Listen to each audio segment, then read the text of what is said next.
Sejam bem-vindos aos 5 minutos. Nós vamos falar agora da notícia aqui da Folha de São Paulo. Na verdade, é uma coluna do Álvaro Costa e Silva, intitulada de Por que o moleque de recados de Trump continua deputado no Brasil?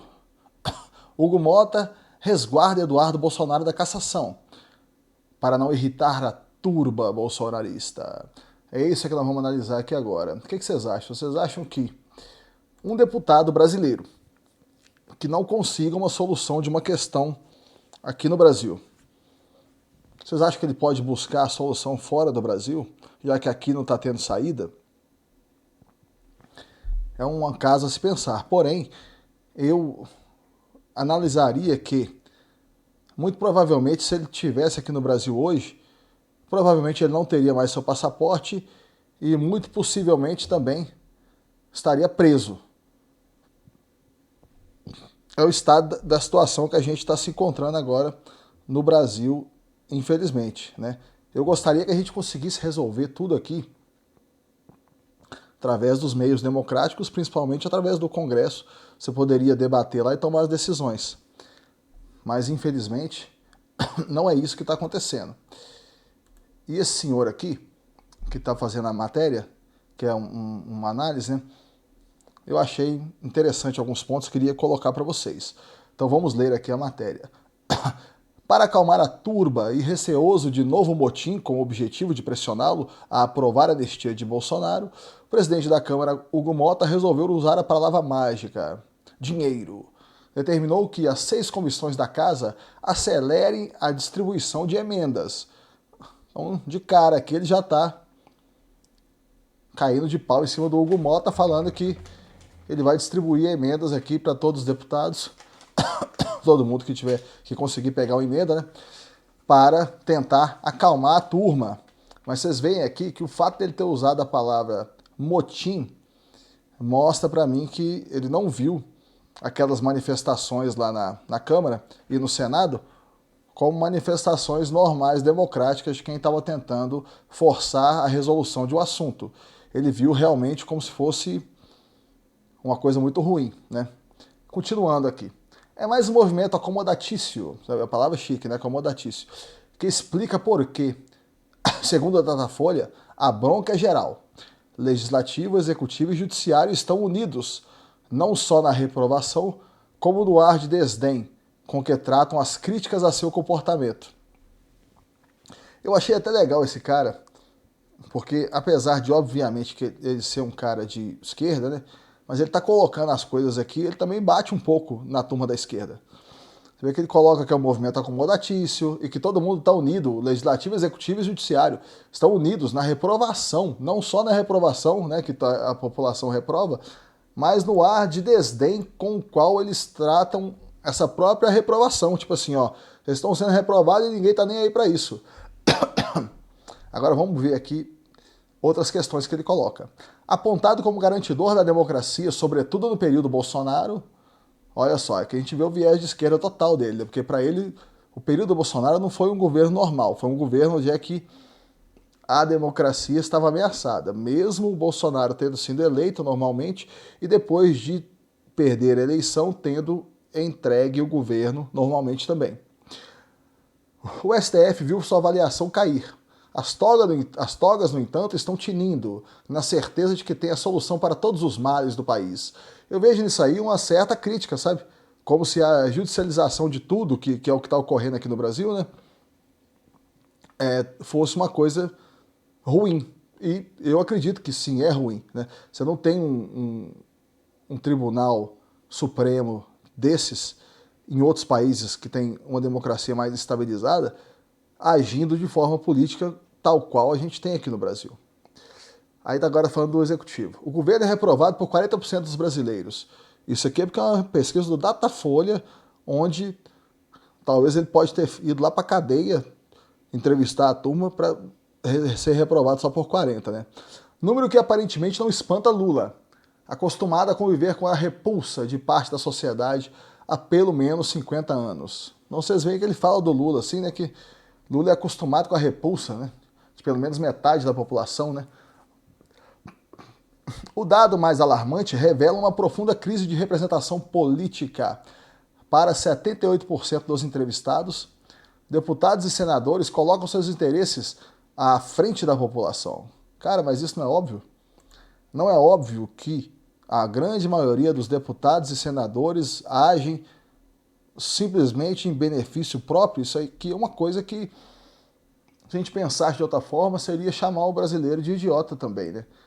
A gente, como população, você percebe isso, né? A Câmara considerou o número humilhante e logo arrumou uma maneira de aumentar sua pontuação. O Centrão, essa entidade incorpórea, aliou-se aos bolsonaristas pró-golpe numa ofensiva para ampliar a blindagem de parlamentares, mudando as regras do foro privilegiado. Então aqui ele está falando daquele negócio que quer que mande os julgamentos de deputados e senadores para a primeira instância. É uma questão complexa, porque a gente deveria pensar que um deputado ou senador que fosse uma pessoa honesta não deveria temer nenhum julgamento onde quer que fosse. Porém, a gente percebe também que os julgamentos que estão ocorrendo no STF têm um viés político também.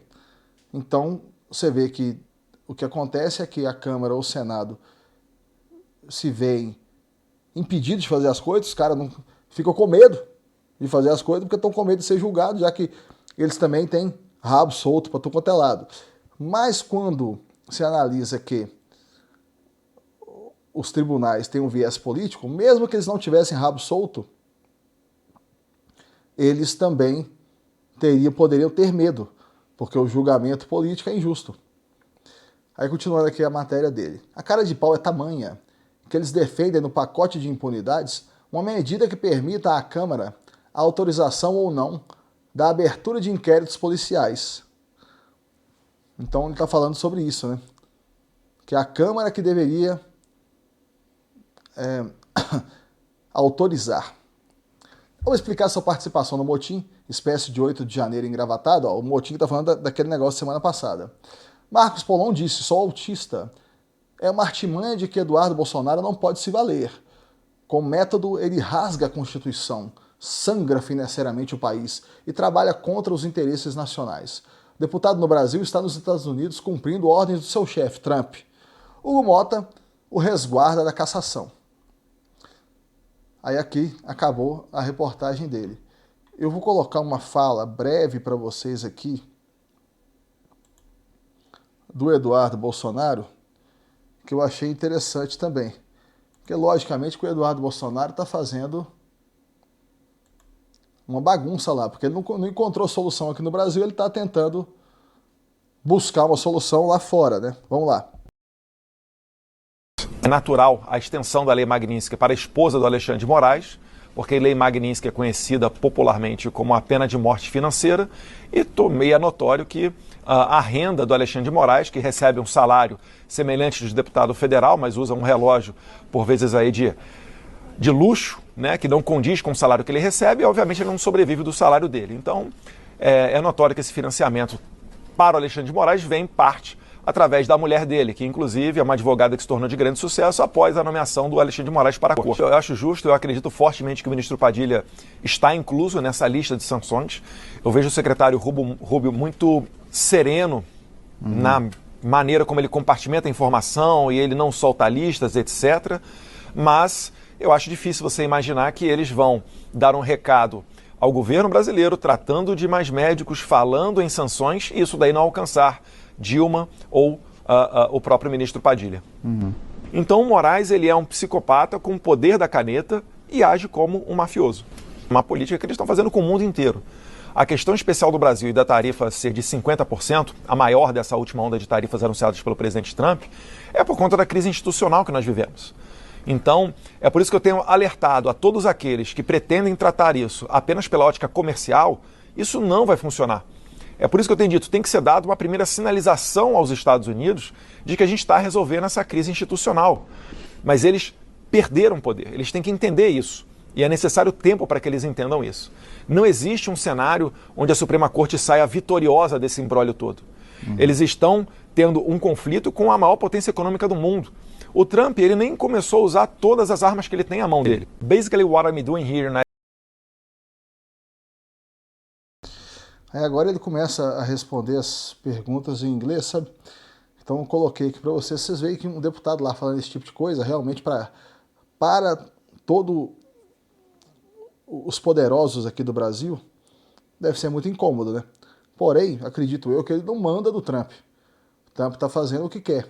Ele só está sendo lá uma pessoa que está trazendo os dados do lado da direita aqui do Brasil. Então é isso aí, meus amigos. Muito obrigado a todo mundo que está acompanhando o vídeo. Muito obrigado a todo mundo que está se inscrevendo, porque o canal está começando agora. Cada inscrito é muito bem-vindo. E vejo vocês no próximo vídeo.